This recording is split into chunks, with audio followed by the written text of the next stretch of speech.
이 시대는 영웅을 원합니다. 미국 대통령을 뽑을 때도 그렇고 한국 대통령을 뽑는데도 정말 우리의 마음을 알아주는 그런 대통령이 뽑히면 좋겠다. 지지난주에 저에게 한국에서 오랜만에 친구가 전화가 왔어요. 그래서 왜 왔나 전화를 받으니까 부재자 투표를 하래요. 부재자 투표. 그래서 한국 대통령을 뽑아야 된다. 아무개를 뽑아라. 잠깐 지난주 신문을 보니까 말싸움 날까 지지 후보를 안 밝힌다. 그 5명의 후보 중에 누구라고 말은 안 하지만 그 누군가가 우리의 마음을 채워줄 것이다. 그런데 놀랍지도 않은 사실이 뭐냐면 그런 사람들의 마음을 채워줄 영웅이 없다는 거예요. 없습니다. 사람들은 다 헛된 기대를 가지고 사는 거죠. 누군가가 내 마음을 채워줄 거다. 여러분, 오늘 1절에 보면 그날에 예루살렘에 있는 교회에 큰 박해가 있었다 이렇게 말합니다. 그날이 어떤 날이냐면 스데반이 순교한 날입니다. 예수님의 부활과 그리스도 되심을 선포했더니 신성모독죄로 돌을 던져서 죽여버렸습니다. 그런데 그날 큰 박해가 일어났다. 헬라어로는 메가스라는 단어를 씁니다. 메가스. 이건 영어에 수백만 배를 의미하는 메가라는 단어입니다. 그러니까 상상을 초월하는 박해. 그냥 박해가 아니고 큰 박해가. 여러분 혹시 당구를 쳐보셨습니까? 당구를 치면요, 포켓볼에 처음에 초구를 빵 하고 치면요, 당구 그 공이 쫙 흩어지는 거죠. 순식간에. 너무나 고통스러우니까 사람들이 다 도망가. 그렇다면 왜 이런 환란이 왔느냐? 나중에 빌립이 사마리아 성에 복음을 전하고 큰 기쁨이 오는 걸 볼 때 이 환란에는 모르긴 몰라도 신앙적인 이유가 있다라는 걸 우리가 깨닫게 됩니다. 여러분, 그동안의 유대인들의 신앙이라는 게 뭘까요?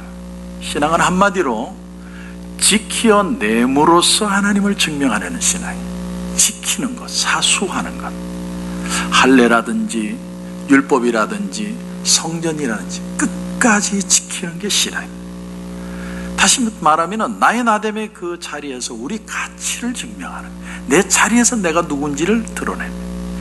근데 큰 박해가 오니까 더 이상 자기 자리를 지킬 수 없어서 도망을 가는데, 자기를 지키는 그것이 하나님을 나타내는 신앙이 아니라 자기를 죽여서까지라도 주님만이 증거되는, 내 속에 감춰진 신앙이 아니라 드러남으로써 나타나게 되는 참 신앙인의 정체성, 그 얘기가 오늘 예루살렘 박해의 얘기입니다.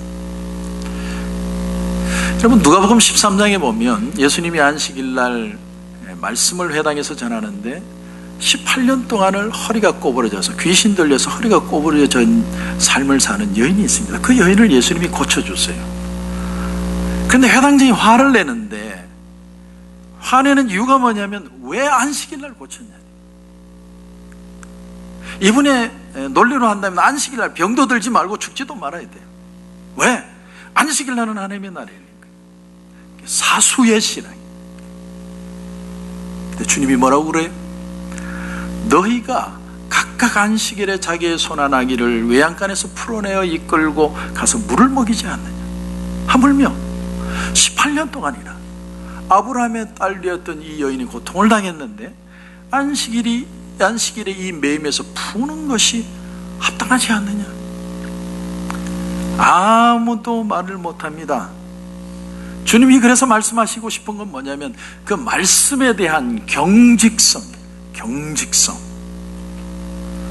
회당장이 볼 때는 옳고 그런 것을 지키는 것이 한 여인이 병에서 고침을 받는 것보다 더 중요해요. 무엇이 생명에 관한 일이고 무엇이 유익한 일인가를 생각하기보다는 옳고 그르는 것을 가르는 것이 자기에게 영광이고 자기에게는 치장이 된다. 한마디로 유대주의적인 신앙입니다.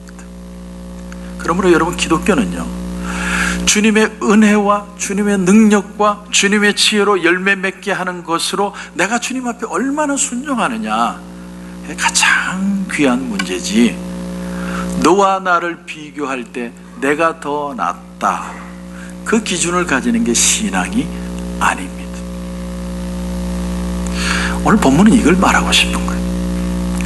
하나님의 말씀은 살아서 운동력이 있는 것이다. 멈추어지고 경직되고 틀에 갇힌 게 그게 신앙이 아니라는 거예요. 그걸 보여주는 게 오늘 빌립이 사마리아에 가서 복음을 전할 때 일어난 하나님의 역사입니다. 근데 또 하나 놀라운 건 뭐냐면, 빌립이 사도들에게 가려 있을 때는 이런 일이 전혀 일어나지 않았다는 거예요. 근데 빌립 자신도 자신이 복음을 전하면 이런 일이 일어날 것이라고는 상상도 못했습니다. 오늘 8절에 보면 큰 기쁨이 그 성에 있었다고 그랬는데, 빌립은 원래 말씀 전하는 사람이 아니고 예루살렘 교회의 헬라파 과부와 본토 유대인 과부 사이에 구제하는 문제에 문제가 생겨서 신령한 아주 충성스러운 집사 7을 뽑은 사람 중에 하나. 그러니까 사도들이 우리는 기도와 말씀에 전무하겠다, 그래서 잔무를 맡았던 사람. 그런데 그 7 집사 중에 하나인 빌립 집사가 사마리아 성을 뒤집어 놓은 거예요. 그래서 오늘 조금 더 들어가 보면 결국 이 사도행전이 어떤 한 사람을 드러내기 위함이냐면 사도 바울이죠. 이방인의 선지자로, 사도로 부름받은 사도 바울, 전도자 사도 바울, 그를 드러내기 위해서 오늘 이 사건도 연결이 되는데, 이 복음이 우리에게 주는, 이 말씀이 주는 우리에게 메시지가 뭐냐면, 하나님은 사람이 어떤 사람입니다. 심지어 예수 믿는 사람을 핍박하여 감옥에 가두고 죽이기까지 하는 사람도 하나님이 변화시키면 변화되지 않을 사람은 없다. 그래서 사도 바울도 고린도전서 1장에서 뭐라고 그럽니까? 그러나 하나님께서 세상에 미련한 것들을 택하사 지혜 있는 자들을 부끄럽게 하려 하시고, 세상에 약한 것들을 택하사 강한 것들을 부끄럽게 하셨다. 하나님이라는 기준, 그 앞에는 어떤 사람도 더 뛰어나다고 말할 수 없다는, 그 기준이 없다는 거예요. 심지어 하나님은요, 우리가 보기에 약하고 모자라 보이는 사람들을 들어서 우리가 보기에는 강하고 잘난 사람들을 부끄럽게 만드시는 분이 우리 하나님이시라는 거예요. 그게 기독교입니다. 정리해보면 주님은 복음이 경직되기를 원하지 않았어요. 우리가 개신교라고 그러는데, 개신교가 뭐냐? 여러분, 예수 그리스도를 통하지 않고는 구원이 없다? 예수 십자가와 부활 사건을 믿는 것은 우리가 포기할 수 없는 것이지만, 그러나 우리가 경직된 어깨에 힘을 좀 빼고 자연스럽게 역사하시는 성령의 역사, 그 공간을 받아들이자는 거예요. 그렇지 않고 옳고 그름의 논리를 가지고 고집을 하다가 우리는 성령의 역사를 방해하는 사람이 될 수 있습니다. 심하게 말하면요, 하나님은 못난 자를 쓰세요. 자기가 못났다고 생각하는 사람, 그런 사람을 쓰세요.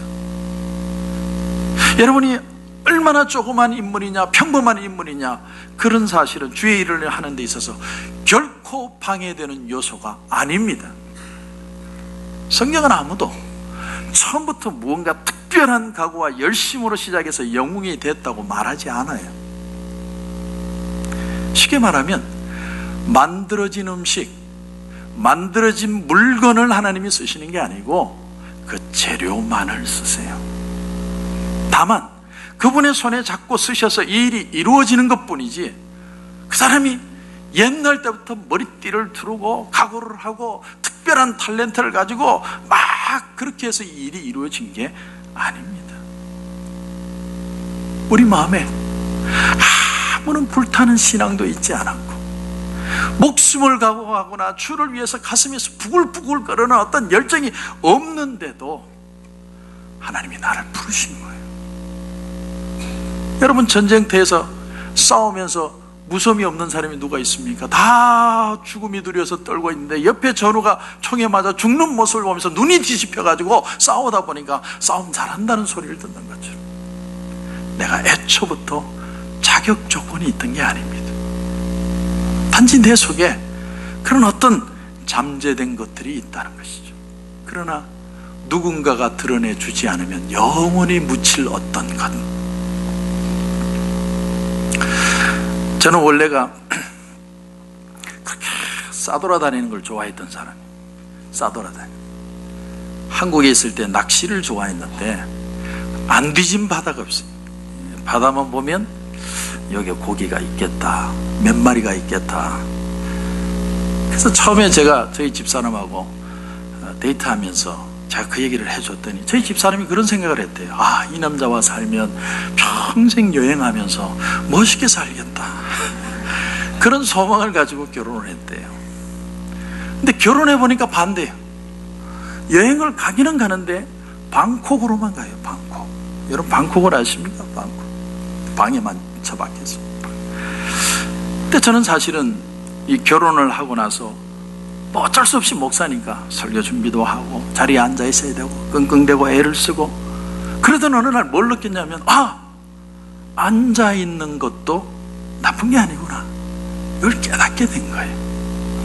마음 잡지 못해서 막 돌아다니면서 그게 내 삶의 의미가 있다고 생각하고, 아, 인생은 나그네 길, 막 그렇게 살았는데 막상 자리에 앉아 보니까 설교 준비한답시고 되지도 않는 설교를 끙끙거리고 앉아있는데 하루 이틀이 지나가는데 앉아있는 게 더 좋아요. 오히려 돌아다니는 게 싫어요. 그래서 내가 바뀐 거예요. 그러나 사실은 내가 바뀐 게 아니라 원래는 돌아다니는 사람이 아닌데, 그런데 마음을 잡지 못하고 그렇게 돌아다니다가 어느 날 나의 나된 자리를 깨닫게 된 거죠. 그래서 지금은 저는 제 서재가 제일 좋습니다. 여행을 가도 별로 재미가 없고 빨리 와서 내 방에 앉아있는 게 제일 좋습니다. 고린도후서 6장 말씀에 보면 바울이 자기 자신에 대해서 솔직하게 느낀 이런 고백이 나옵니다. 6장 8절에 우리는 속이는 자 같으나 참되고 무명한 자 같으나 유명한 자요, 죽은 자 같으나 보라 우리가 살아있고 징계를 받는 자 같으나 죽임을 당하지 아니하고 근심하는 자 같으나 항상 기뻐하고 가난한 자 같으나 많은 사람을 부유하게 하고 아무것도 없는 자 같으나 모든 것을 가진 자로다. 우린 흔히 내가 가진 자라고 그러면 외적인 조건을 다 갖춘 사람. 그래서 내가 주님 앞에 큰일을 하려면 뭐 이미 모든 조건과 모습이 있어가지고 사람이 아우라도 있고 이름도 있고 지위도 있고 능력도 있고 그렇게 돼야만 하나님이 쓰신다고 생각하지만 그러나 아닙니다. 그렇지 않아요. 보기에는 뭔가 믿음직한 구석도 없고 능력도 없어 보이고 늘 걱정만 하고 다니는 사람처럼 보이고 아무것도 가진 게 없는 사람처럼 보이고 그렇게 보이지만 실제로는 모든 것을 가진 사람이고 유명한 사람이고 부유한 사람이고 생명이 있는 사람. 하나님이 우리를 쓰시려면 뭐 이미 성경을 수십 번을 읽었고 뭐 기도를 하루에 2시간 이상씩 하고 뭐 말만 하면 성경 구절이 줄줄줄줄 나오고 그런 사람들만 쓴다고 생각하는데 아닙니다. 하나님이 유식해서 들어 쓰시는 게 아니에요. 가능성도 없어 보이고 맨날 걱정만 하고 빌빌거리고 그렇게 보이는데 안 넘어지더라는 거예요. 안 넘어져요. 아니 넘어졌는데 일어나요. 왜? 그 속에 생명과 비밀을 가지고 있기 때문에. 빌립은요 예루살렘에 핍박이 와서 사마리아로 갔습니다. 우리 중에는 뭐 멋진 꿈을 가지고 드라마틱하게 미국에 오신 분들도 있지만 어쩔 수 없이 어려움을 피해서 온 분들도 있습니다. 이건 사실이에요. 인간관계 때문에 혹은 다니던 회사를 그만둘 수밖에 없어서 사업이 망해서 내가 이 미국 땅에 오신 분들도 있습니다. 그런데 이렇게 사마리아로 피신하여서 온 빌립이 그 온 사마리아 땅을 다 뒤집어 버렸습니다. 여러분 오늘 말씀에 5절부터 한번 보십시오. 5절부터 보시면 빌립이 사마리아 성에 내려가 그리스도를 백성에게 전파하니 무리가 빌립의 말도 듣고 행하는 표적도 보고 한 마음으로 그가 하는 말을 따르더라. 많은 사람에게 붙었던 더러운 귀신들이 크게 소리를 지르며 나가고 또 많은 중풍병자와 못 걷는 사람이 나오니 그 성에 큰 기쁨이 있더라. 주님을 가리켜서 건축자의 버린들이 모퉁이 돌이 되었다고 표현한 것처럼 빌립이 그런 사람이 된 거예요. 온 성이요, 피해의식과 열등의식과 상처 속에 살아가는 도시였는데 갑자기 한 사람이 와서 온 성이 다 기쁨으로 바뀌어버렸어요. 여기에 큰 기쁨이라는 건 빌립의 이적을 보면서 마음속에 임마누엘을 경험했다는 거예요. 하나님이 우리와 함께 하시는구나, 메시아가 우리와 함께 하시는구나, 선지자가 우리와 함께 하시는구나, 하나님의 능력이 우리와 함께 하시는구나. 그동안 하나님은 우리와 먼 존재인 줄 알았는데 하나님이 우리와 함께 하심을 깨닫고 분노와 고통과 상처와 아픔이 있었지만 하나님의 은혜로 그들이 기쁨으로 변화되는 역사가 일어나게 된 겁니다. 성도 여러분, 여기에 우리 그리스도인들의 중요한 신앙관 하나가 있습니다. 우리가 어쩔 수 없이 고향도 떠나고 살던 터전도 잃어버리고 사업도 망하고 홀홀 단신이 되었습니다.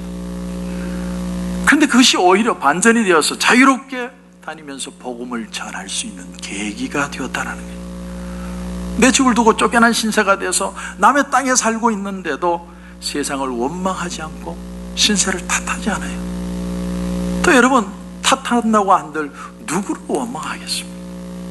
또한 내 입술에 하나님조차 원망하지 않습니다. 그리고 두루다니면서 복음을 전합니다. 주의 일에 참여를 합니다. 예수를 깊이 믿게 되었어요. 이왕 집 떠난 김에 홀홀단신이 되어서 자유롭게 돌아다니면서 하나님의 일을 하는 거예요. 근데 여러분, 그 속에 하나님의 역사가 나타나기 시작해요. 내가 당하고 있는 이 현재의 고난, 이 엄청난 고난을 믿음으로 받아들였더니 새로운 은혜로 변화되는 역사가 일어나더라. 그 고난을 새로운 재창조의 역사로 경험하게 되는 것입니다. 저는 창세기 1장을 보다가 성경 그 첫 장을 보면서 아주 중요한 교훈을 받습니다. 태초에 하나님이 천지를 창조하십니다. 땅이 혼돈하고 공허하며 흑암이 깊음 위에 있고 하나님의 영은 수면 위에 운행하시니라. 마치 오늘 본문 같아요. 사마리아 땅에 혼돈이 있고 아픔이 있고 상처가 있고 그 속에 말 못할 억누르고 있는 그런 아픔들이 있는데 그것을 성령이 운행을 하세요. 상처가 있는 도시. 역사적으로 유대 사람들은요, 사마리아 사람들을 아주 싫어했습니다. 근데 그 이유가 다른 데 있는 게 아니에요. 유대인들도 예루살렘 성에 있는 사람들도 포로로 잡혀가고 사마리아에 있는 사람들도 포로로 잡혀갔는데 예루살렘에 있던 사람들이 포로로 잡혀가서는 바벨론 70년을 살다가 포로를 다 풀어줘서 자기 땅으로 돌아왔고, 사마리아 사람들은 포로가 되었을 때 아수르 사람들이 자폰 정책을 쓴 거예요. 이스라엘 여자들을 전부 아수르 남자들에게 결혼을 시켜버렸어요. 그러니까 그들 사이 아이들이 자연히 민족의 씨가 없는 거예요. 생김새가 다르고 종자가 틀려요. 그걸 유대인들이 더럽다고 생각하고 똑같이 포로로 잡혀가는 거예요. 누가 누구를 욕을 해요?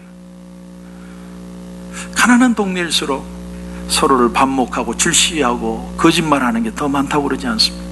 근데 그런 고통이 있는 곳에 창세기 말씀을 보면 하나님이 이르시되 빛이 있으라 하시니 빛이 있었고 빛이 하나님이 보시기에 좋았더라. 하나님께는 영광이요 땅에서는 기뻐하심을 입은 자들 중에 평화로다. 그 역사가 빌립 한 사람을 통해서 일어나. 다시 말하면 우리의 삶의 현장이 외롭고 쓸쓸하고 가난하고 나그네의 길이 아니라 땅이 혼동하고 공허하고 흑암이 있는 곳에 내가 믿음으로 서고 말씀을 선포하고 복음이 복음되는 역사가 일어나면 그 땅이 기쁨으로 변하고 하나님의 빛이 임하고 새로운 재창조의 역사가 일어나게 되는 것입니다. 그게 바로 그리스도인들의 신앙이라는 것. 여러분, 그 아프리카의 성자 리빙스턴이라고 여러분 잘 아시는 선교사 리빙스턴, 한 번은 아프리카 밀림을 이렇게 걸어가는데 사자를 만났어요. 밀림을 가니까 사자를 만날 수도 있겠죠. 어떤 분이 우리 코로나 교회 뒷산에도 와일드 라이언이 나타났다. 그래서 제가 그렇게 느꼈어요. 참 깊은 산이구나, 가지 말아야지. 전에는 뱀도 나타났다고 했는데 절대로 안 가. 근데 어떤 분들은 또 그래요. 목사님 그거 괜히 하는 소리예요. 누가 맞는지 모르겠어요. 그런데 중요한 건 간 사람은 다 좋대요.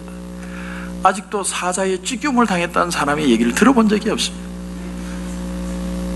근데 리빙스턴이요, 밀림에서 사자를 탁 만났는데 순간적으로 죽었구나. 그리고 외마디 짧게 하나님 앞에 기다리는 거예요. 하나님, 내 영혼을 아버지 손에 부탁하나이다. 뭔 말을 하겠어요? 근데 그 순간에 사자가 앞발로 탁 쳤는데 맞고 딱 기절해버렸어요. 기절하고 눈을 떴는데 사자가 계속 째려보고 있더랍니다. 근데 이상한 게 계속 내려다보면서 아무런 행동을 안 하는 거예요.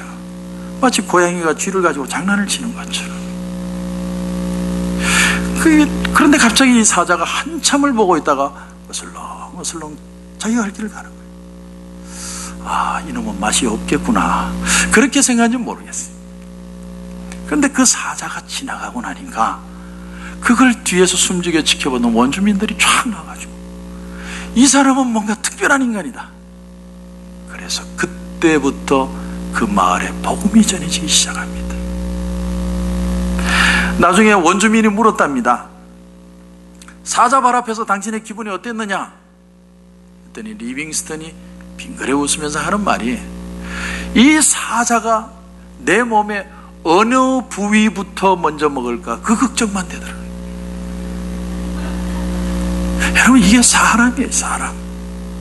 보기에는 대단해 보이고 거룩해 보여도 내가 거룩해서 입 다물고 사는 게 아니고, 사실은 나는 별 생각도 다 하고 천당과 지옥을 하루에 몇 번을 왔다 갔다 하고 보기만 거룩해 보이지. 인간은 다 똑같은 겁니다. 여러분, 오늘 이 사도행전 8장에서 일어난 사건을 사마리아의 오순절 사건이라고도 표현을 합니다. 엄청난 역사가 일어났어요. 근데 어떻게 해서 일어난 일이에요? 핍박 때문에 어려움이 오니까 도망을 갔는데, 정신없이 도망갔는데, 그런데 그 사건이 오히려 복음의 기회가 되고 사마리아 치유의 찬스가 되고 빌립이라는 사람이 자신을 발견하는 기회가 되고 복음이 온 세계로 전파되는 그런 신호탄의 역할이 일어나게 된 겁니다. 저는 저와 여러분의 삶의 현장도 이런 현장이 될 수 있기를 주님의 이름으로 축원합니다. 그런데 빌립에게는 맹점이 하나 있었습니다. 맹점. 오늘 읽지 않았지만 여러분 구절을 한번 보십시오. 구절을 보시면 마술사 시몬이라는 사람이 나옵니다. 그 성에 시몬이라 하는 사람이 전부터 있어 마술을 행하여 사마리아 백성을 놀라게 하며 자칭 큰 자라 하더라. 여기서 말하는 마술은요, TV에 사람을 띄우고 사람을 톱으로 썰고 그런 눈속임의 마술이 아니고, 이건 정말 말 그대로 마술입니다. 마술. 마귀의 힘을 빌어서 행하는 술수예요. 예수 믿기 전에 마귀의 힘을 안 사람. 근데 그 사람이 자칭 뭐라고 그래요? 나는 큰 자다. 자기가 자기를 스스로 큰 자라고 표현하는 사람. 그러니까 어떤 파워를 이해하고 더 큰 파워를 가지고 싶은 사람. 그래서 어떻게 합니까? 돈을 가져와가지고, 돈을 뭉태기로 가져와가지고 빌립에게 나도 안수하면 사람들이 성령 받게 해달라. 그러니까 이 사마리아 교회에 벌써부터 돈의 유혹이 시작되었다라는 걸 볼 수 있어요. 돈의 유혹. 그러니까 베드로와 요한이 내려와 주었기 때문에 망정이지, 만약에 빌립 혼자 있었다면 그 유혹이 어떻게 됐을지 모를 일이에요. 그래서 여러분, 사실 빌립처럼 사는 게 위험해요. 우리가 빌립 같은 사람을 통해서 온 사마리아를 뒤집는 하나님의 역사를 보았다면 또한 중요한 것은 뭐냐면 하나님 안에서 동역하는 것, 인간의 연약함에 머물지 않는 것, 그것 또한 우리가 볼 줄 알아야 됩니다. 사람은 혼자 있으면 안 됩니다. 그래서 교회의 동역이 필요합니다. 여러분, 오늘 본문의 마지막 절 보시면 이런 말씀이 나옵니다. 빌립은 아소도에 나타나 여러 성을 지나다니며 복음을 전하고 가이사랴에 이르니라. 이제 빌립에 대한 에피소드가 끝나고 있는데, 사도행전에 나중에 가보면 사도 바울이 예루살렘으로 돌아오면서 가이사랴에 이르게 되는데, 거기에서 빌립의 4딸을 만나요. 근데 4딸이 다 선지자가 됐어요. 이렇게 바울이 그들을 만나는 장면입니다. 그러니까 이 두 가지를 합쳐보면 어떤 추측을 할 수 있느냐 하면, 빌립이 나그네처럼 두루 다니면서 복음 전하는 일을 하다가 안 되겠다, 내가 어디에 정착을 해야 되겠다, 그렇게 생각을 하고 가이사랴라는 곳에 이르러서 장가를 가고 거기에 정착을 했다는, 그러니까 딸이 넷이죠. 그렇죠? 그러니까 빌립도 정착을 할 필요가 있었어요. 왜냐하면 본인이 시험에 들지 않고 그가 안정적인 삶을 살기 위해서는 가정이 필요합니다. 가정. 그런데 그 아버지의 그 딸이라고, 그 딸들도 아빠처럼 예언의 역사를 일으키는, 마치 아빠가 운동을 잘하고 뭐 음악을 잘하고 또 공부를 잘하면 자식도 그렇게 되는 것처럼, 그런 모습을 보는 것처럼 이 영적인 능력도 부모에게서 자식에게 이어진다는, 나 혼자로 끝나는 게 아니라 하나님의 역사는 흘러간다는 것입니다. 성도 여러분, 말씀을 정리합니다. 곽선희 목사님의 설교집에 보면 이런 얘기가 나와요. 평생을 그렇게 전도도 많이 하고 평생을 교회에 봉사하던 권사님이 병원에 입원을 하게 되셨다. 그런데 제대로 숨을 쉴 수가 없어서 목에 구멍을 뚫고 호수를 꼽아서 그렇게 사는 거예요. 오랜 시간을 병원에 머뭅니다. 그래서 곽 목사님이 한번 병원에 신만을 갔더니 이분이 매일 아침 점심으로 돌아다니면서 신방을 해요. 전도를 합니다. 근데 전도를 하는데 말을 못하니까 글을 하나 탁 적어서 탁 보여주는 거예요. 하면서 아무나 되고. 근데 그 글이 짧은 글이에요. 예수 믿고 천국 가세요. 예수 믿고 천국 갑시다. 그리고 그 후에 하나님의 은혜로 그 목이 점차 나아서 말을 할 수 있게 되었는데, 그때 목사님에게 이런 말을 하더랍니다.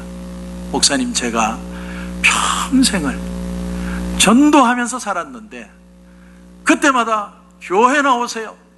교회 나오면 집안이 평안해져요. 행복해져요. 그렇게 내가 전도를 하고 살았는데 예수 믿고 구원받으시라는 그런 전도를 한 번도 해본 적이 없어요. 근데 내 목에 호수를 꽂고 내가 절박한 상황이 되고 내가 죽을지도 모르는 그런 상황이 되니까 예수 믿고 구원받으세요. 예수 믿고 구원받으셔야 돼요. 여러분, 예수 믿는 일과 하나님 나라를 믿는 일을 빼고는 전도가 될 수가 없습니다. 혹 내가 예수님이 은혜를 주셔서, 하나님이 은혜를 주셔서 내 마음이 평안하고 기쁘고 즐거운데 하나님이 지혜를 주셔서 세상의 물질의 축복을 줄 수도 있습니다. 그러나 내가 물질의 축복을 받지 않아도 내가 여기 있다는 사실 하나만으로도 하나님 앞에 나는 너무나도 귀하고 귀한 가치 있는 존재라는, 성령은 여러분 가운데 자유롭게 역사하기를 원하십니다. 어차피 우리는 내 힘으로 신앙생활 하는 게 아닙니다. 내 능력으로, 내 실력으로 뭔가를 이룰 수 있다면 신앙이 왜 필요해요? 내가 산에 가서 도 닦으면 되지. 그러나 부족한 사람들, 피해온 사람들, 자격 미달인 사람들, 그런 사람들을 모아서 하나님의 나라가 이루어지게 되는 겁니다. 우린 주님에 대한 사랑도 없었고 주님께 우리에게 몸바쳐 헌신할 그런 열심도 없는데 우리를 불러서 하나님의 자녀 삼아 주시고 영적 제사장이라고 불러주시고 우리의 입술의 고백이 신앙의 고백이 되게 해서 우리의 가정도, 우리의 직장도, 우리의 교회도 큰 기쁨이 넘치도록 역사해 주셨습니다. 그러므로 여러분 도전합니다. 어떤 상황이든 어떤 형편이든 걱정하지 마십시오. 주님은 우리를 들어서 쓰십니다. 보잘것없는 나 하나를 통해서도 그의 나라를 확장하고 그의 영광을 드러내고 그의 기쁘신 뜻을 증거하는 것을 기뻐하십니다. 더 높은 지위 바라지 마세요. 믿음의 눈을 뜨십시오. 내가 너를 지명하여 불렀나니 나는 내 것이다. 이 말씀이 잘 박힌 목과 같이 여러분의 가슴 속에 확신이 되시기를 주님의 이름으로 축원합니다.